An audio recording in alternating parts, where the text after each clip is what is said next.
What is it? The main thing I got from it was like this sense of feeling seen and validated. Well, why does it have to be this way? This book was placed in my hand for this moment.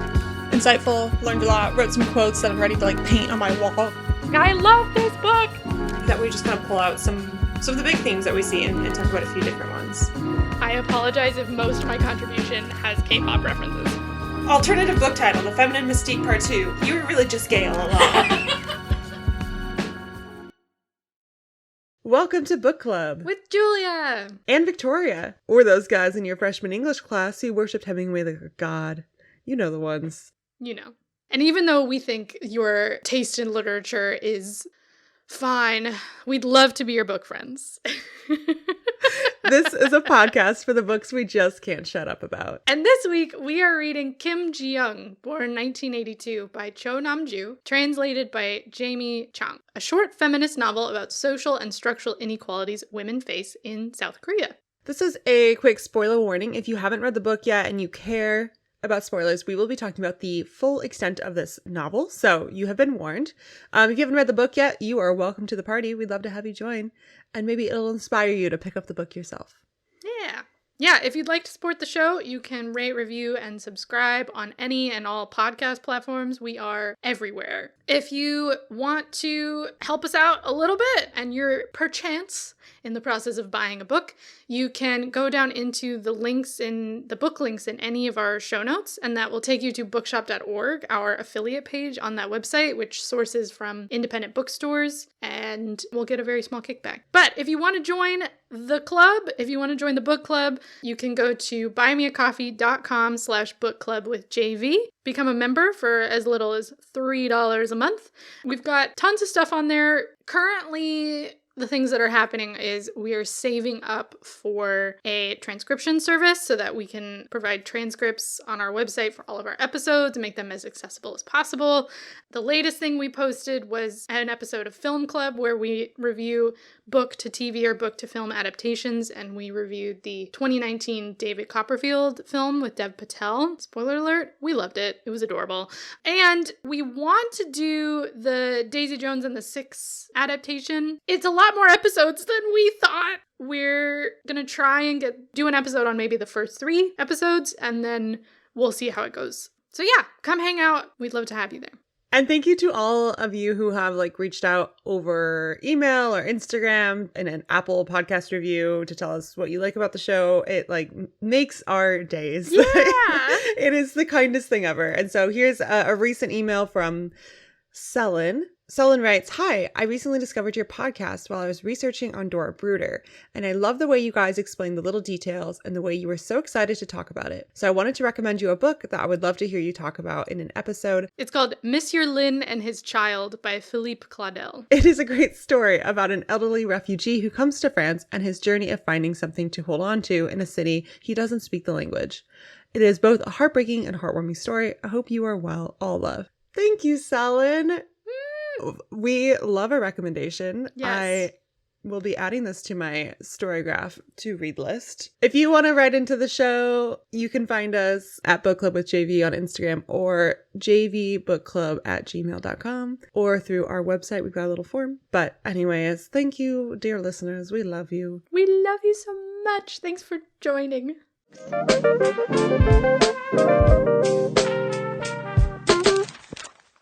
Okay, so Julie and I had an epiphany recently, and we're going to try something new here. We're going to start with our author bio and summary up top, because we moved through those pretty quickly. It's some good grounding information.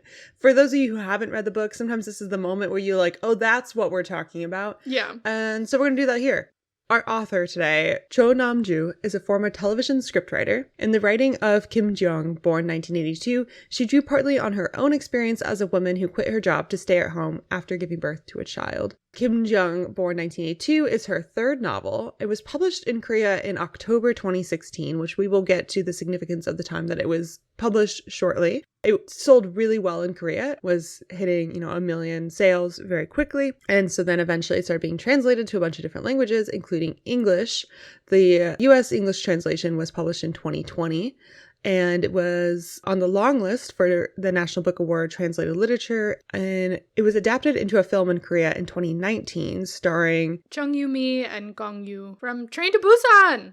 both of them from Train to Busan, and then Gong Yoo from Squid Games as well. So those two played the lead characters. I'm curious to watch it, especially as I read some articles that it was basically one of those films that was like polarizing in many ways, where, you know, there was like some controversy on Twitter and social media in Korea where, you know, men were saying like, if my girlfriend asks to go to this movie, I'm breaking up with her. And it like was a hit in the box office for women, but less so for men. And yeah, I find it not at all surprising, but also very interesting. And I'm curious to watch the film. But anyways, tell us about this book. I'm going to summarize out of order, just so I can like explain what this book is. So Kim Jiyoung is a very average woman in Korea. She's sort of meant to represent all women in a way. Her family was very firmly middle class, not in poverty, but they had to work very hard to stay that way with no generational wealth. She's married to a fairly decent guy with a well-paying job. When we meet Jiyoung, she's just had a baby a few months ago and has been stuck at home after quitting her job with no social support and is starting to lose her mind. So she does this thing where she pretends to be other people and speaks kind of with their voice and their mannerisms and stuff. We learn at the end of the novel that she is sent to therapy by her husband and that the entire book is written as sort of patient notes by her psychiatrist, which we will get into. These notes detail the course of Kim Ji-young's life and all the different types of social and structural discrimination, microaggressions, sexual harassment, and other types of horrible treatment she experiences at the hands of men in childhood, adolescence, early adulthood, and marriage and motherhood. So those are kind of the 4 chapters, sections of the body of the text is each of those age groups. And these experiences reflect the harsh realities of being a woman in South Korea at the time that it was published.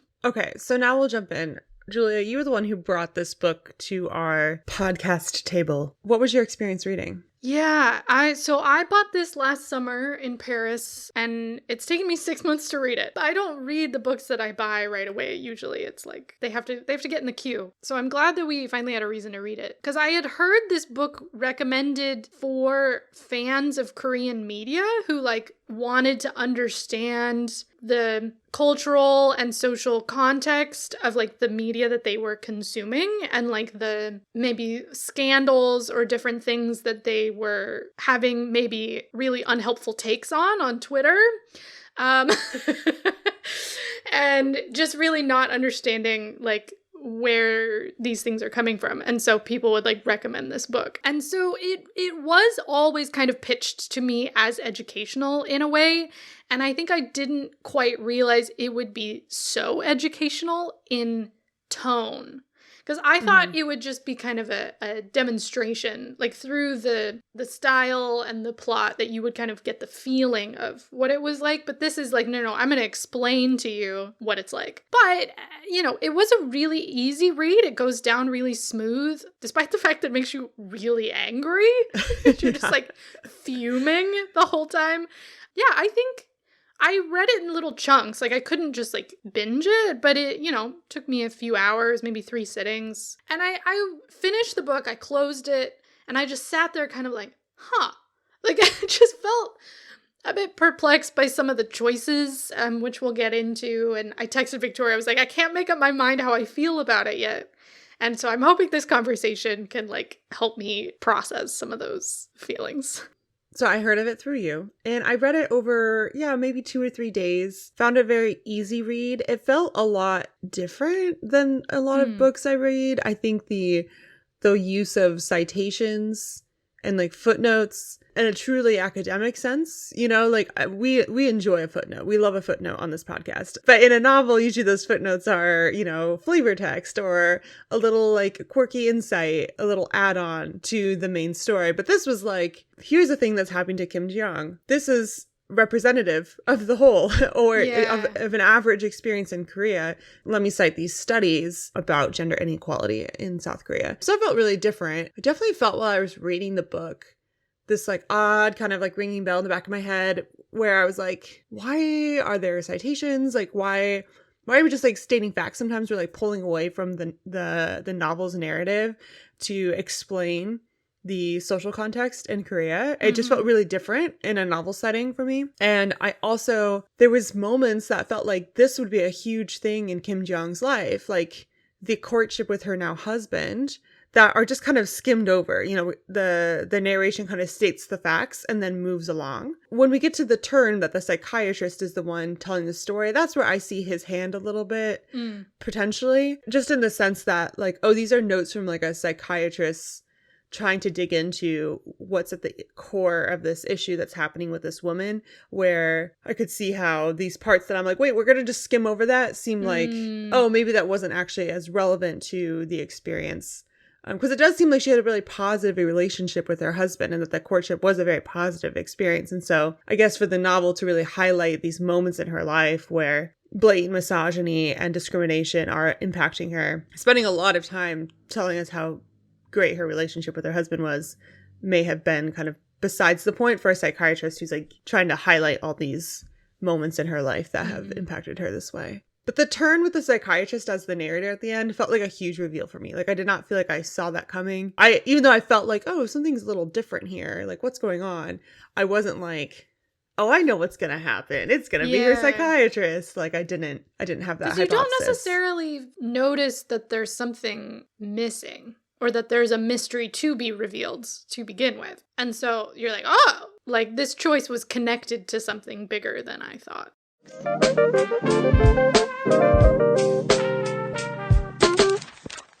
Speaking of authors' choices, we really just wanted to focus our discussion on sort of the two voices that you can sort of feel competing for the role of narrator in this book. So we're going to start with the author as the narrator, and then we'll finish with the psychiatrist as the narrator, and the differences between where we see those two voices at play and kind of whether or not it works. So the thing about the author's hand feels very present. You can feel the author trying to teach you things, right? Beyond just like a psychiatrist writing notes on things that have happened in a woman's life, you can feel the author's hand above all of that being like, you need to understand this. This is something that maybe you aren't aware of that you need to learn. Like Victoria mentioned, right? The footnotes that actually cite actual like research and studies and statistics on women's experiences of discrimination in South Korea. And something that I thought was particularly interesting, which I'll read an example of, in those moments, often accompanied by a citation, by a footnote, there's a switch into present tense where we're really coming out of the past tense, because the narrative is set in past tense. We're talking about her life in the past. And then the author will switch into present tense. So we move out of what Kim Ji-young was experiencing and into what women in Korea are currently experiencing. So we disrupt the narrative and it feels more like a direct address to the reader. So I'm going to read an example. Jiyoung knew many mothers who began working again as soon as they could send their children to daycare. Some freelanced in their given field instead of working full-time. Others went into the private education market by working as private tutors, cram school teachers, or tutoring small groups out of their own homes. The most common scenario was getting a part-time job such as a cashier, waitress, telemarketer, or service worker, changing water purifier filters. And then we have this switch in the middle of the paragraph. According to reports, more than half of the women who quit their jobs are unable to find new work for more than 5 years. Even if they do manage to find new work, it is quite common for them to end up with jobs that are more menial than their previous employment. Compared to the jobs they had before childbirth, the ratio of women working in places with 4 or fewer employees doubles. Fewer women get manufacturing and office jobs, while a greater number end up in the hotel industry, restaurant businesses, and sales. Frequently, the pay also decreases. And then there's a citation at the bottom of the page for analysis of 2015 labor market by Korea Employment Information Services. So you can really hear it's all in the same paragraph, where the first half is in past tense and it's describing things that Kim Ji-young knows and has experience with. And then we pull out of that into present tense for the author to sort of explain to us, the reader, here's what's going on in the present day that you're reading this, for women as a whole, here's a citation, like, so you feel like you're being educated about something. It feels almost journalistic in a way where you have the main story. So if you think of like a feature piece in a newspaper or, a digital version, because who reads print newspaper anymore, where, you got the central character, the central story where they're talking about like a single family or a single person. And then it breaks away to tell you like, this is just an anecdote about this larger thing. And usually in a news story, it's really about the larger thing. And the story is just a way to get there. Whereas this one, the story is really central. It's still very much a novel. It's not a news article. It's a fictional woman, but she's kind of painted as this average woman where her experiences are not extreme. Mm-hmm. And I think that's kind of the point, is like she's not experiencing extreme, meaning like above average or below average, just like very, very average discrimination in her life. And the author hand comes out not only as like, and Kim Jiyoung is an average person. She's not just nailing that home. She's literally pulling in statistics to like exemplify that this is an average experience. Yeah, even the worst of the sexual harassment and exploitation doesn't happen to her. It happens to the women in her office after she leaves. Mm-hmm. The cameras that get put in the bathroom, she's just adjacent to it. Like the worst things that happen to some people do not happen to her. She's very sort of down the middle in terms of these statistics, which I is interesting because, I mean, we just did an episode 2 episodes ago on Nobody's Normal, and like how that idea of like the normal person, like the statistical norm, how we use that as like a representation of people. I feel like that's kind of what she's meant to be. She's meant to be the Norma of South Korea. Which then, I think, highlights because she's also introduced to us at the very beginning as someone who's doing a very abnormal thing, which is she is not even realizing that she is taking on this personality of these other women around her. And so there's like this hint of like this, is it a psychotic break? Is it some sort of like magical realism thing where she's like speaking as if she is her mother or speaking as if she's her friend who has passed? And her husband is like, this is crazy. This is all weird. And so I think it's interesting, too, that the author kind of juxtaposes this quote unquote crazy, the crazy woman kind of stereotype. Like, oh, she's having a psychotic break. That's how we first meet her. And then her life is exemplified when we go back into the past to see like, then she grew up in this family and this was her experience at school and this is her experience at university and her experience in the working world, like as completely average and normal. So I think that's kind of where the commentary from the author gets really strong. Like we really see the hand of the author saying, this could happen to anybody. See this really normal person? This isn't a normal experience, even if she looks quote unquote crazy. Yeah, and I think you can feel that agenda, and you can also feel, as you pointed out, the language is not particularly detailed. We don't spend a ton of time with her feelings, but it also doesn't criticize her or overanalyze her. It's very accepting as sort of, we're not questioning any of her experiences. We're taking them all at face value as valid and real, as if those experiences can speak for themselves.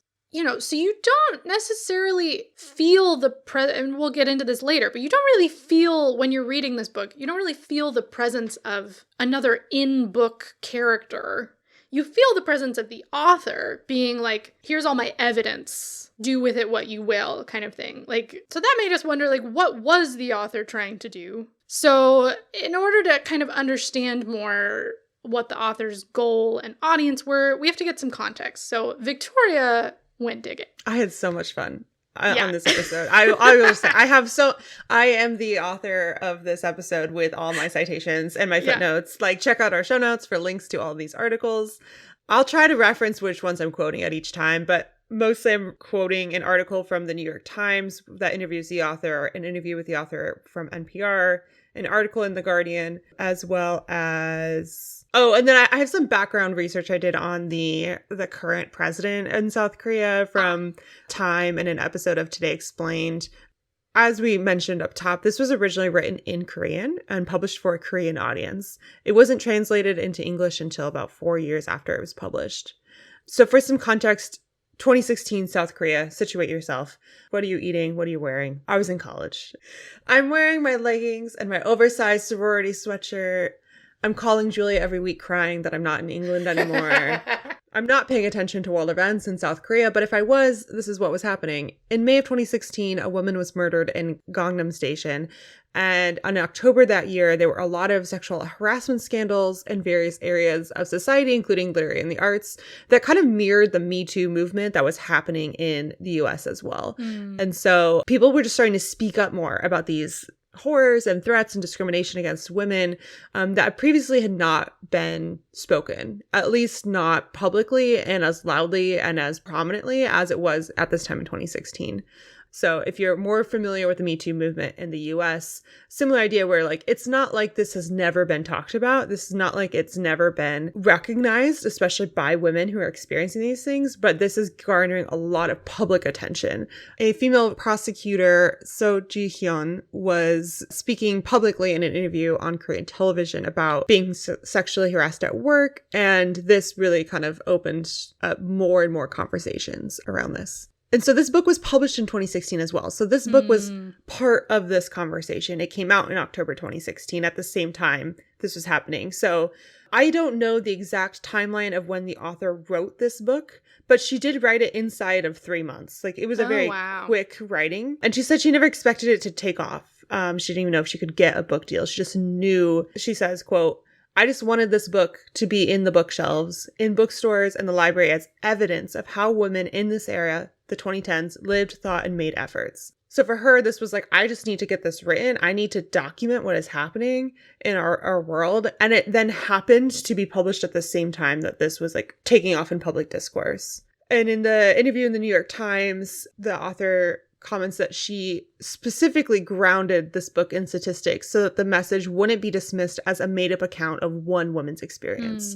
So it was very, very intentional. Like we kind of, from our reading experience, like this feels very heavy-handed from the author. And the author's like, yes, that was the point.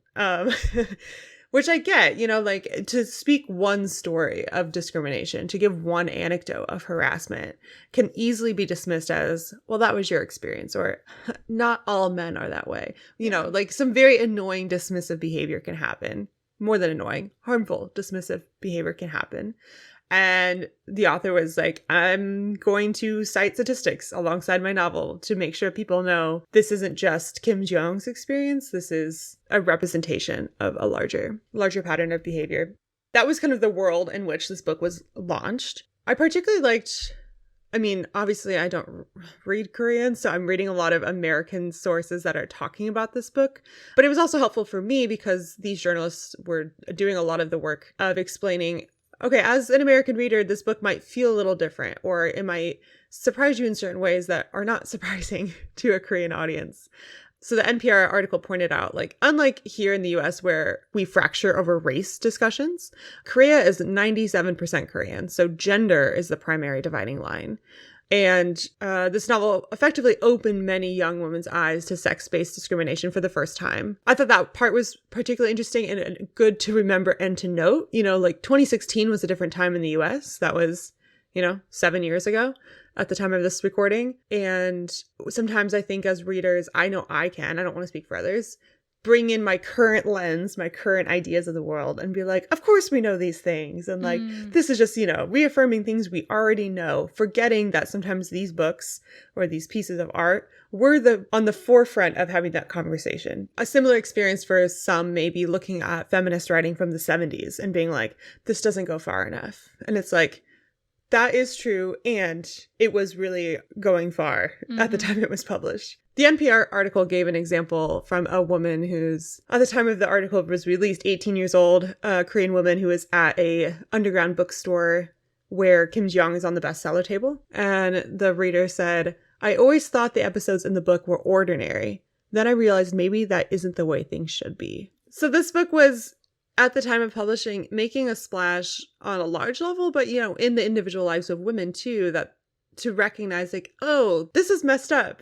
Sometimes you need someone to have that critical eye to point out to you, like, maybe things shouldn't be that way. Yeah, so Victoria was explaining all this to me the other day, and something that really, like, gave me some new context on some information I already had, was that K-pop stars like Jiyoung of Girls' Generation, which is like, Girls' Generation is sort of one of the girl groups, and RM of BTS, one of the guy groups. the group. So both of them praised the book and gave the book a major publicity boost. But for RM, he has been praised to high heaven for how much he has worked with feminist scholars on his lyrics and like how open he is about how his own journey in understanding gender inequality and stuff.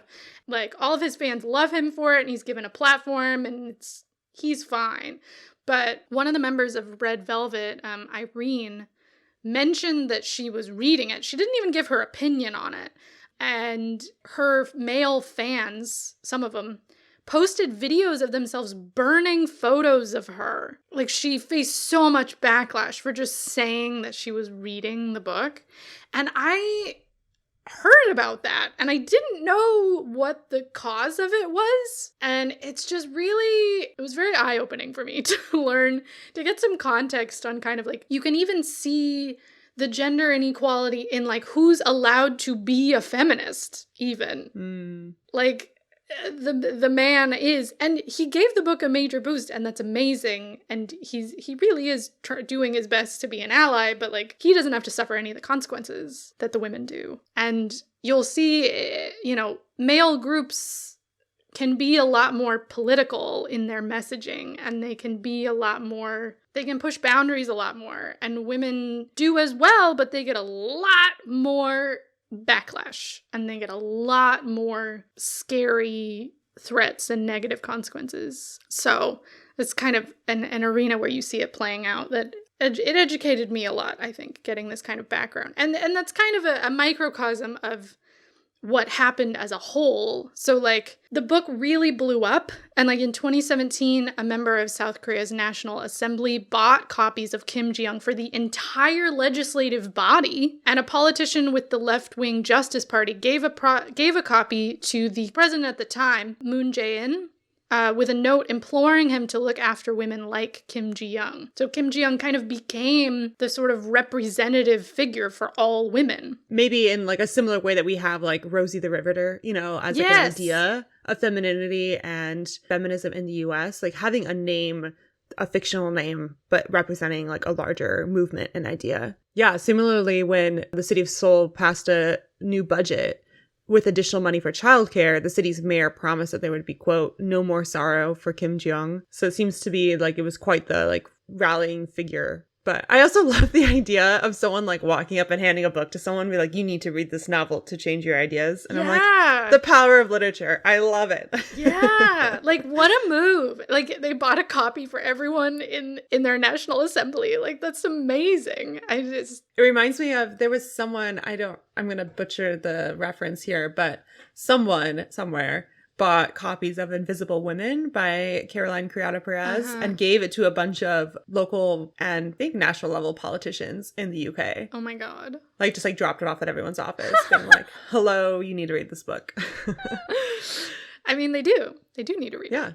But at the same time that there's like, you know, praise and public promotion and like this is, you know, a big cultural moment, like there's backlash. And we talked a little bit about like the K-pop backlash, or the backlash against the K-pop star Irene.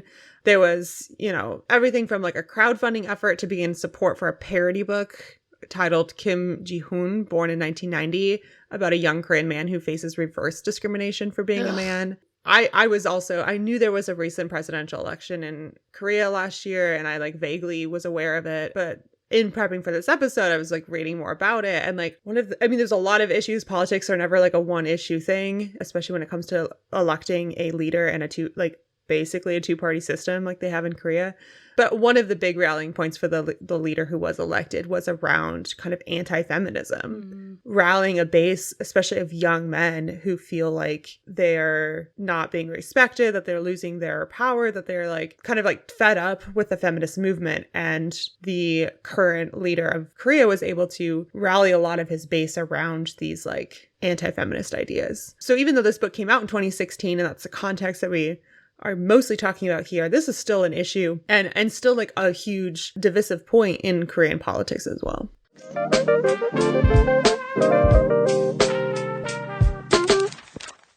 Yeah. So I feel like after learning all that, it really changes how you feel about the choices that the author made. Like, it might not have changed our...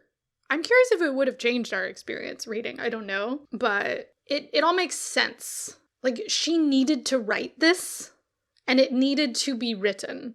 And, like, people needed access to this information. I mean, even just women needed access to this information about themselves, right? To, like, know that they're not alone. You know, it makes the choices she made really powerful in her context.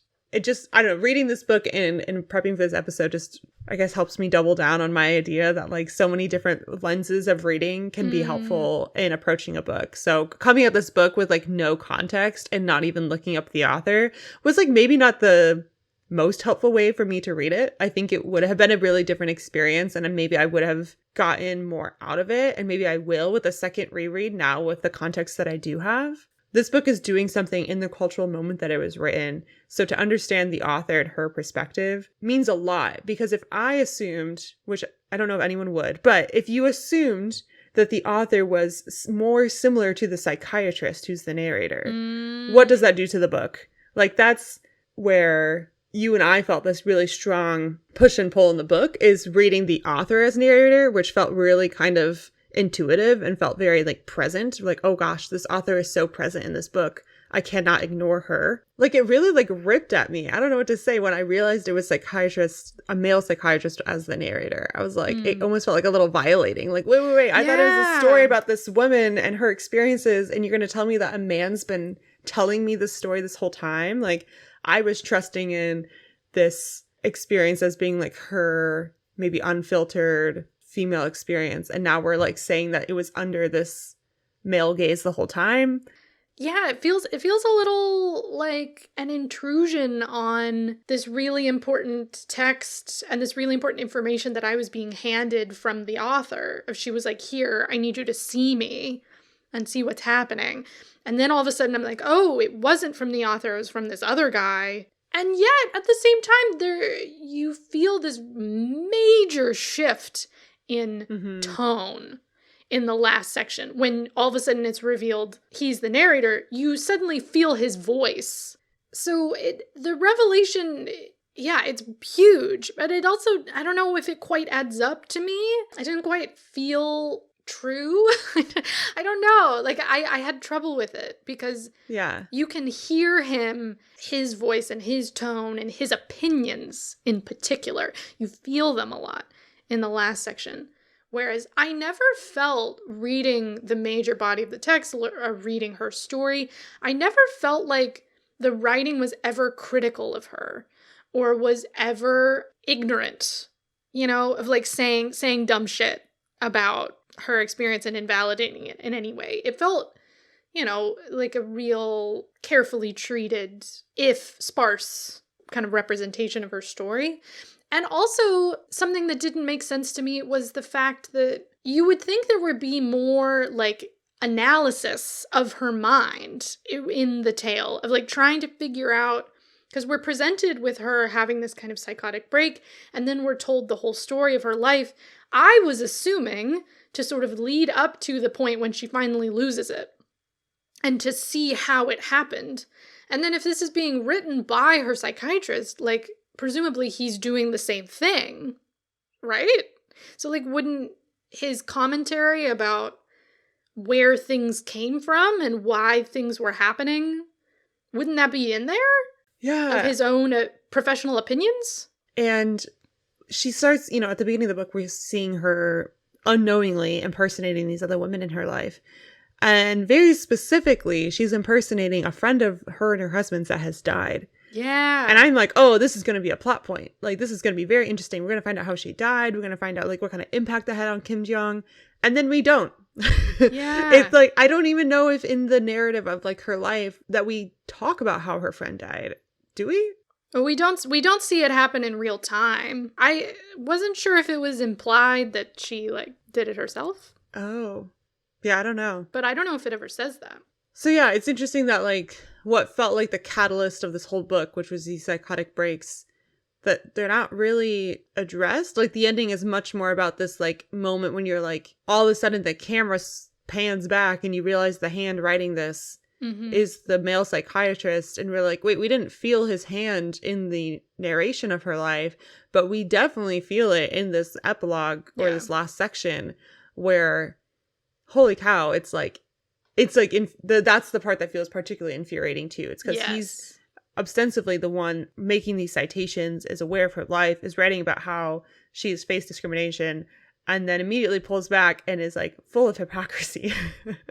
And, like, maybe that's the point, is, you know, like, is the author calling out, hey, we have all this data about gender discrimination in our country that people are well aware of because people are conducting these studies, but even the people who are aware that this is happening are complicit in it continuing. Oh, he's so infuriating. He's so infuriating. Because he's...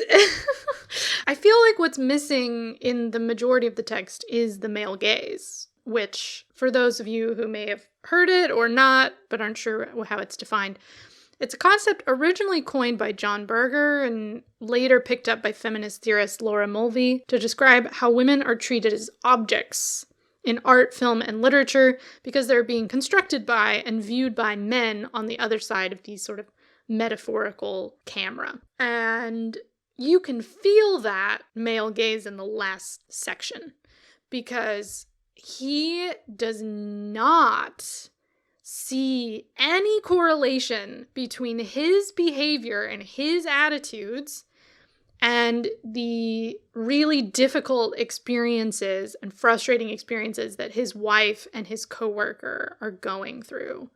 And he experiences this sort of surprise of, like, how could I have possibly known that women were having a hard time? How could I have known until I heard this story and did all this research? How could I possibly have known? And then we get all these details about his wife going through the exact same things that Kim Jiyoung was, and the way that he describes them are not at all like how he describes the ones Kim Jiyoung goes through. They're not sympathetic. They're completely blind in terms of, like, why they're happening or what she might be feeling in particular. He just does not empathize at all. He just always brings it back to himself. Yeah, and he doesn't see it as, like, he even says something along the lines of, like, I'm kind of privileged to have this experience. Like, you know, most men do not know these things. I only know it because this is my line of work and I studied it and researched it.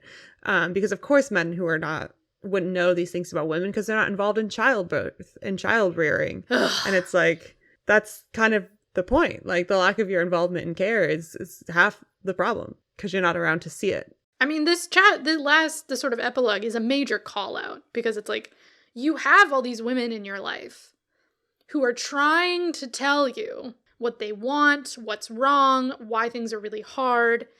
And you, even though you have access to this information, are like, you could have learned all this just by talking to them. And you don't. He, like, complains about how his wife is, like, trying to find who loved math and was, like, a genius, way smarter than him. He's complaining that his wife is doing, like, little math textbooks for elementary school kids because it's the one thing that brings her joy in her life. So she does it late at night. And he complains that she's not putting her brilliant mind to better use, and then proceeds to never be home and never spend any time with his child more than, like, 30 minutes a day. Yeah, I'm going to read, because the way that it's narrated is so unsympathetic to his wife's arguments that it's just such a tone shift from the rest of the book. So here, his son is having some behavioral problems. And so it says, the teacher suspected ADHD and I disagreed, but she wouldn't listen to me. He says, I'm a psychiatric specialist. You'd rather believe the teacher? Seething in silence for a moment, my wife glared at me and said, "You see the patient, look them in the eye, and listen to them to get a diagnosis. You spend maybe 10 minutes a day with the boy, and you're glued to your phone the entire 10 minutes you're sitting with him. How could you possibly know? You can tell by watching him sleep, listening to his breathing. You possessed? You a psychic? Not a psychiatrist?" In my defense, I was very busy around that time because my practice had relocated and expanded. I had emails and messages I had to keep tabs on using my phone, and I sometimes checked the news while I had the phone out, but I swear I never played games or chatted on the phone. Anyway, everything she said was true, so I had nothing to say. I didn't see the connection between my wife working and the boy being distracted, but the teacher prescribed stay-at-home mummy, at least for the first half of elementary school, and my wife took a break from work. She got up even earlier than she did for work to make our son's breakfast, and wake him up and wash him herself, feed and clothe him, drop him off at school, pick him up from school, and have art and piano tutors come by for lessons. At night, she slept with the boy in his room. She said she'd return to work when he got better, and that she'd had a talk with a senior colleague and arranged a position for when she was ready to go back. She called up that colleague not long thereafter to cancel. "He's not showing improvement," she said. And then the last little bit that made me so angry about her doing the math textbooks. My wife is still doing the math workbooks, and I wish she'd do something more interesting, something she's good at, that she likes, that she really wants to do, not something she does because there's nothing else. I wish the same for Kim Jiyoung. Like, my dude, you are the reason that she can't do anything she wants. Just so unaware. No self-awareness whatsoever. And I think there's so much packed into that section that you read, but a couple things that stood out to me is, one is not only is she a stay-at-home mom to care for their son, but this is a son who has what is kind of like diagnosed or maybe alluded to by his teacher as ADHD. So he's a neurodiverse child who needs additional support in his life. And both the teacher and her husband see the only solution as, well, I guess the mom will just stay with him all the time, highlighting the need for childcare support for not just all children, I mean, that too, but specifically for children with disabilities and children who need extra support. Putting all of that work on the mother is exhausting, and then continues to, like, especially if she was what gets me is the, like, I don't know how this was translated from Korean and like the cultural context of what it means there, but to say like prescribed stay-at-home mom just continues to place the burden on the mother as like, if your child doesn't get better, it's because you're not being a better stay-at-home mom. Yeah, the school refuses to do anything. The dad, who's literally a psychiatrist, refuses to do anything or spend any more time with him. And it's sort of implied in the way the teacher says it, in the way that the narrator says it, that it's kind of the mom's fault for being a working mom. Is like, it's her fault that he's like this because she was never home. On top of that, I think this double standard we put on a lot of women, especially highly educated women who have, you know, gone on to have advanced degrees, they've had a career, this idea of like, you need to keep up that rigor of like mental, academic, career achievement. It's almost as if she's letting him down by not doing it. And it's like, she's probably feel like she let herself down. Yeah. Like, you don't need to pile that on her.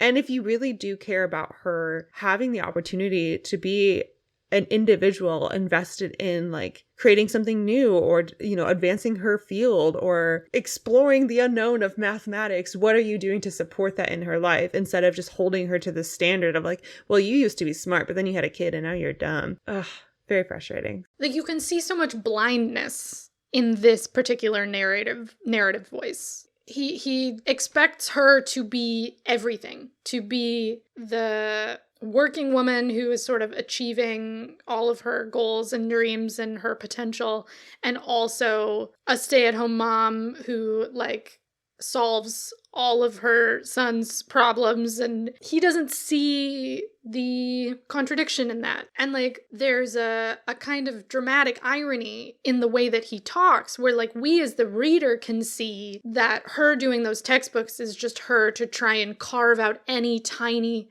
morsel of any enjoyment in her life for herself. We can see that, and the narrator clearly does not. And you don't get that kind of irony in the rest of the book, you know? So, like, I don't know. I kind of go back and forth of like, could he have narrated the rest? He's really, really off base, but he is still kind of sympathetic to the main character in the sense that he sort of has these hopes for her that things will get better, but he's totally unwilling to do any of the things himself in the world, the structural things that could change that, or even in his own personal relationships. So I guess if we don't get any of his voice, if we're just getting the sort of scholarly academic side, I guess it could work. I don't know. For me, both elements seem so important to kind of getting the message across, if we want to say it's a message, but getting the core argument of the book across, which is, this is an experience of a woman. Here's a very singular story to draw in your ability to relate, your emotional attachment to one individual character. Here is all the supporting evidence to exemplify that she is just an example of what is very common for women in South Korea. I think if you had just that narrative on its own, it wouldn't hit as hard, and I don't think it would have been this like cultural moment. If you didn't have this point where the camera flips and you realize this man who otherwise thinks of himself well. He doesn't identify as an anti-feminist. He doesn't identify as a woman hater or something ridiculous. He sees himself as maybe an average man. Mm-hmm. And I think that camera flip is really crucial to helping and directing, especially male readers, but even women readers, at like, oh, what am I doing that is contributing to this problem? Or what are people in my life doing that are contributing to this problem that we think is just the way things have to be? You know, I'm reminded a lot of what we talked about in the Nobody's Normal episode around how culture is created by people. People create the culture. People can change the culture. And I think by giving the psychiatrist a face, even if it's a very quick glimpse into his life, we get a whole book about Kim Jiyoung and her family. We get one section on him and his family, only from his point of view. I think it helps just drive the message home that like we created this problem and we continue to be a part of this problem, and not one individual woman is responsible for this in the same way like one individual man isn't responsible for it, but collectively our society has created this culture. Yeah, that's a good point. It's a very powerful turn. Raises a lot of thoughts and conversation, clearly. That's what we spent the whole time trying to figure out. And, you know, it makes a very good point, for sure. So I do agree that you do need both. And I do wonder if we lose any, like, subtle tone things in translation. If Korean readers wouldn't have been that surprised that he was the one telling the story. I don't know. You definitely need it. I agree. You definitely need it. And it's a very powerful way to conclude the book because it makes the reader complicit. Because it's like, well, what are you going to do with this information? And people did something with it. Mm-hmm.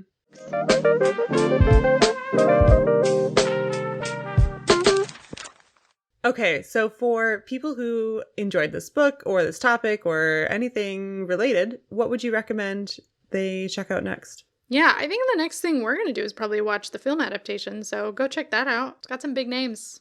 This book made me think a bit of Mrs. Dalloway by Virginia Woolf. Totally different style, obviously, but it's like one woman's sort of life and how it's sort of interconnected with all these like social things, and there's a feminist sort of leaning of like one woman representing many in a way, I guess. And then we'll put it in the show notes, but I found an amazing list of Korean novels and translations that all look great. But there's one in particular that's like a really dark feminist novel written by a contemporary of Cho Nam-Joo. It's called Violets by Shin Kyung-suk, and that one looks very good. That one's the next one for me.